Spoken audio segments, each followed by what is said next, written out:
bersekutu dalam minggu pertama setelah Trinitatis ini. Kami seluruh pelayan mengucapkan selamat datang dan selamat hari Minggu untuk kita semua. Semoga damai sejahtera dari Tuhan kita memberkati saudara sekalian. Tuhan telah menunjukkan kasih setia-Nya yang begitu nyata. Dia memimpin langkah kehidupan kita sehingga kita tidak tersesat di tengah-tengah begitu banyaknya pergumulan kita.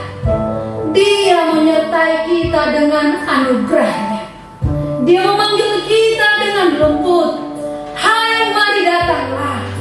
Oleh karena itu, dengan segenap hati dan jiwa kita, marilah kita datang ke hadapan Tuhan dengan menaikkan pujian kita melalui Kidung Jemaat nomor 353 ayat yang kedua. Sungguh lembut Tuhan Yesus memanggil.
Kita berdoa. Damai sejahtera Allah Bapa yang melampaui segala akal dan pikiranmu, kiranya senantiasa dapat menyertaimu di dalam Yesus Kristus Tuhan Shalom, kita. saudaraku yang terkasih dalam nama Tuhan Yesus Kristus. Sangat senang masih bisa memiliki kesempatan untuk menyapa Bapak Ibu. Salam sehat, semoga kita masih dalam lindungan Tuhan. Firman Tuhan yang menjadi renungan kita pada hari ini tertulis dalam Mazmur 33 ayat 9. Sebab Dia berfirman, maka semuanya jadi. Dia memberi perintah, maka semuanya ada. Melanjutkan tentang pembahasan kita kemarin tentang penciptaan Allah yang menyangkal tentang ajaran teori asal usul bumi dan ciptaannya, di mana ajaran Alkitab ini tidak boleh dikacaukan atau disamakan dengan teori asal usul secara ilmiah apapun. Maksud ajaran Alkitab bersifat etis dan keagamaan, bertentangan dengan sifat penelitian ilmiah. Titik tolak ajaran itu ialah Ibrani 11 ayat 3. Karena iman kita mengerti bahwa alam semesta telah dijadikan oleh firman Allah. Ini berarti bahwa ajaran Alkitab tentang penciptaan didasarkan atas pernyataan atau wahyu ilahi dan dapat dimengerti hanya berdasarkan iman. Inilah yang membedakan secara tajam pendekatan Alkitab dengan pendekatan ilmiah. Karya penciptaan tidak kurang dari rahasia penyelamatan, tertutup bagi manusia, dan hanya dapat diamati melalui iman. Suatu hari seorang nyonya yang tinggal di sebuah kota melihat ke arah luar jendelanya dan melihat sebuah truk yang besar mendekati rumahnya. Dari truk itu segera berlompatan beberapa pemuda dan melalui Dan melalui depan rumahnya mereka mengangkati gitar-gitar listrik dan barang-barang yang cukup besar-besar, dan pengeras suara dan juga drumnya.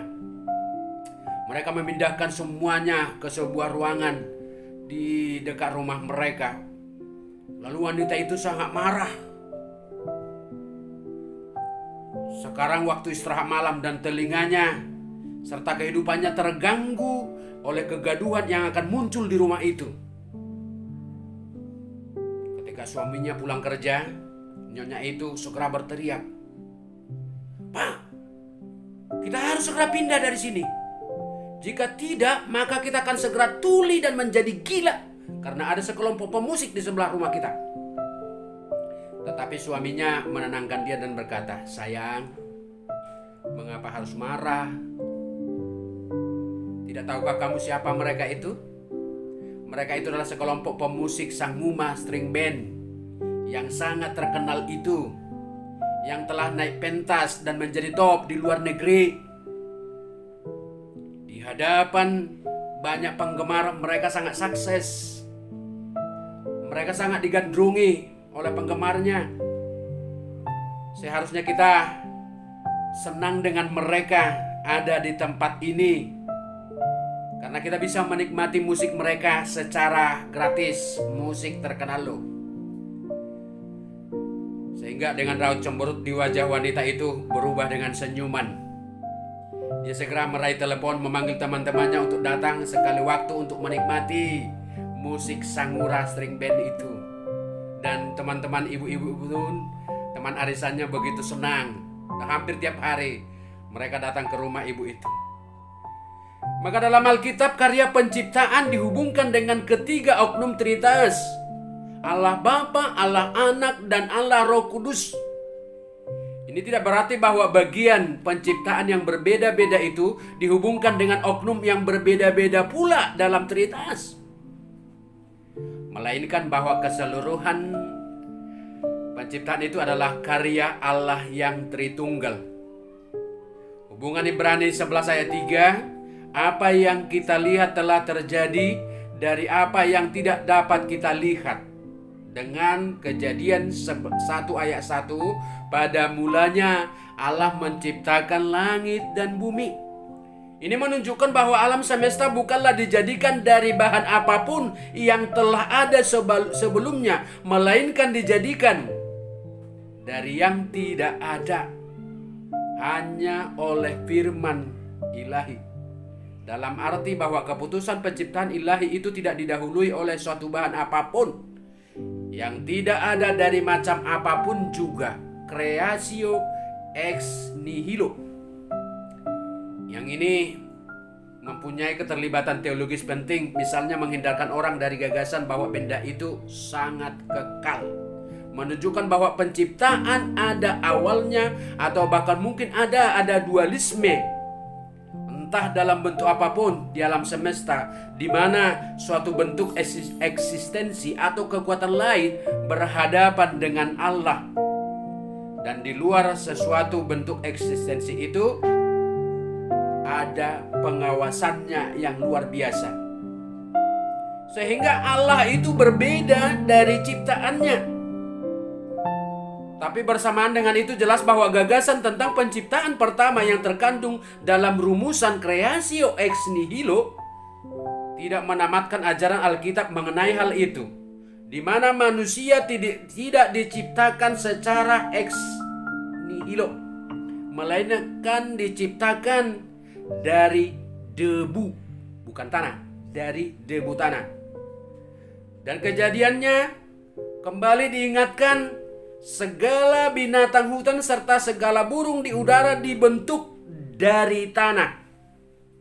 Perhatikan itu Kejadian 2 ayat 7 dan Kejadian 2 ayat 19. Dan ini telah disebut pada penciptaan kedua, suatu aktivitas penciptaan dengan menggunakan bahan-bahan yang telah tersedia karena telah diciptakan dan berdiri berdampingan dengan penciptaan pertama, sebagai bagian dari kesaksian Alkitab itu sendiri.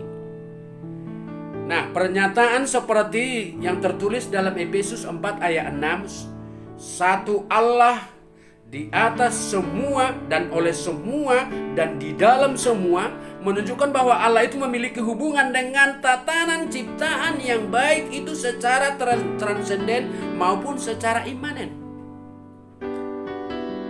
Ia di atas semua dan di atas segala sesuatu, kata Rom 9 ayat 5. Artinya Allah yang transenden, tidak tergantung dari ciptaannya. Ia berada sendiri maupun dalam dan olehnya sendiri. Jadi yang merancang segala ciptaan itu tergantung kepada rancangan Tuhan Allah sendiri, bukan atas kebutuhan alam, bukan atas segala kebutuhan, atas keinginan manusia. Maka demikianlah penciptaan harus dimengerti sebagai perbuatan Allah yang bebas, yang hanya ditentukan oleh kehendaknya yang berdaulat, Bapak Ibu. Di lain pihak, dalam ungkapan bahwa ia oleh semua dan di dalam semua itu, ia imanen dalam ciptaannya sekalipun berbeda dengannya, dengan segenap ciptaan itu mutlak tergantung dengan kuasanya bagi kesinambungan eksistensi segenap ciptaan itu. Segala sesuatu ada di dalam Dia, dan di dalam Dia kita hidup, bergerak, dan kita ada. Jika Alkitab adalah firman Allah yang dipergunakan sepanjang zaman untuk menata hidup manusia, 2 Timotius 3, 16, 17 dikatakan bermanfaat untuk mengajar, untuk menyatakan kesalahan, untuk memperbaiki kelakuan, dan untuk mendidik orang dalam kebenaran. Dengan demikian tiap-tiap manusia kepunyaan Allah diperlengkapi untuk semua perbuatan baik. Sebaiknya sama seperti nats ini, kita diajak untuk memuji memuliakan Tuhan melalui nyanyian baru. Tuhan itu besar kuasanya dan maha pencipta. Oleh firman Tuhan, langit telah dijadikan, oleh napas dari mulutnya segala tentaranya, menunjukkan bahwa firman Allah sangat berkuasa. Allah bekerja dalam kehidupan manusia lewat kuasa firman-Nya. Ingat, firman Tuhan berkuasa menciptakan, mengubah, memelihara hidup manusia.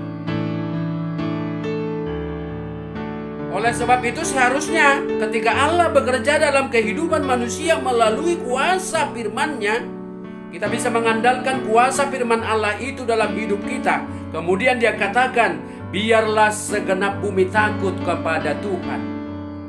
Biarlah semua penduduk dunia gentara terhadap Dia. Kan itu tertulis dalam ayat sebelumnya. Takut dan gentara akan Allah adalah respon akan kebenaran dan kebesaran kuasa Allah yang kita rasakan dalam kehidupan kita. Sebab di bawah kebesaran kuasanya tidak ada satupun di bumi ini yang mampu melawannya. Tetapi manusia secara pribadi harus tunduk dalam kuasanya. Takut dan gentar akan Allah, bukan malah menyembunyikan diri, menghindar atau melarikan diri dari hadapan Tuhan. Justru harus lebih mendekatkan diri dan melakukan sesuai dengan kehendak-Nya.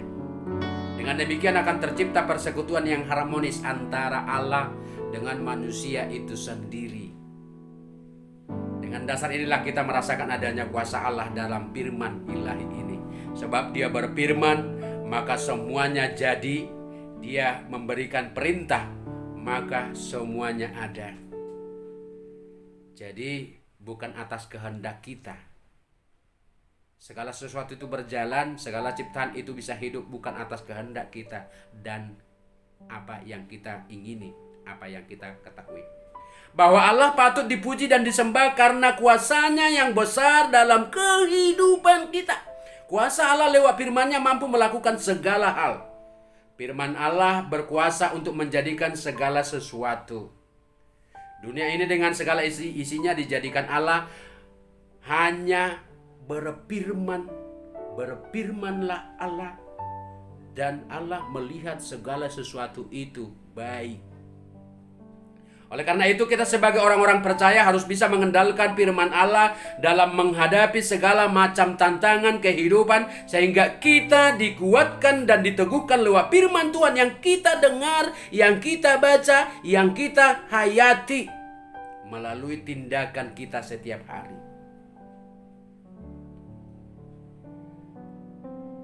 Sehingga kita dikuatkan dan diteguhkan lewat firman Tuhan yang kita dengar, menunjuk kepada Yesus dalam misinya selama di dunia ini dan semua umat percaya sebagai pemegang amanat agung, di mana setelah Yesus naik ke sorga, misi ini dianugerahkan, diberikan kepada orang percaya untuk melanjutkan misinya di dunia yang seharusnya menjadi misi semua orang percaya untuk melakukan di dalam kehidupan manusia, yaitu menyampaikan kabar baik, menyampaikan Injil keselamatan. Ya, meskipun ada orang-orang atau kelompok tertentu, ada suku tertentu yang menolak Injil, yang mungkin dalam bahasa mereka, tentu Yesus datang ke dunia ini untuk menyampaikan kabar keselamatan sekaligus menjadi juru selamat bagi umat manusia, dan kita telah menerima keselamatan itu, diperintahkannya untuk memberitakannya sampai ke ujung-ujung bumi, di mana pemberitaan kabar baik adalah tugas dan tanggung jawab setiap orang percaya yang telah menerima keselamatan dari Tuhan Yesus. Lewat nyanyian pujian kita dapat kita nyatakan bahwa Allah itulah yang menciptakan, Dia yang memelihara, dan Dia yang menyelamatkan, Dia sendiri. Selanjutnya, agar kita bukan hanya pendengar dan penyanyi saja, tetapi biarlah kita menjadi pelopor-pelopor yang bertindak di depan, yang dapat merasakan kesusahan dunia ini, berikut memberikan kepedulian terhadap dampak,